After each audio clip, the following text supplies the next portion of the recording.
காலையில அவன் ஆண்டி குளத்துல இருப்பான், சாயந்தரம் ராஜ அலங்காரத்துல இருப்பான். காலையில நீங்க வாழ்க்கையில எதுவுமே இல்லாம அவன் முன்னாடி போய் நின்னாலும் அன்றைக்கு மாலைக்குள்ளேயே உங்கள் வாழ்க்கையில் அவன் ஒரு மிகப்பெரிய மாற்றத்தை நிகழ்த்தி காட்டுவான் அப்படின்றதா ராஜ அலங்காரம். இந்த பழனியை பத்தி சொல்லணும்.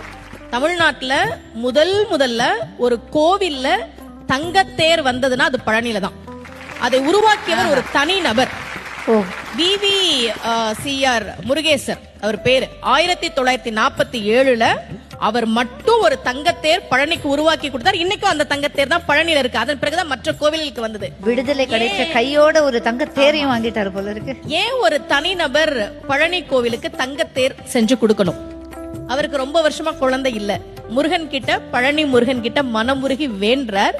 இரட்டை ஆண் குழந்தை பிறந்ததால் நன்றி கடனாக அதை கொடுத்தார். அப்போ முருகன் கிட்ட நாம ஒரு விஷயம் கேட்டா கேட்டதை விட அதிகமாக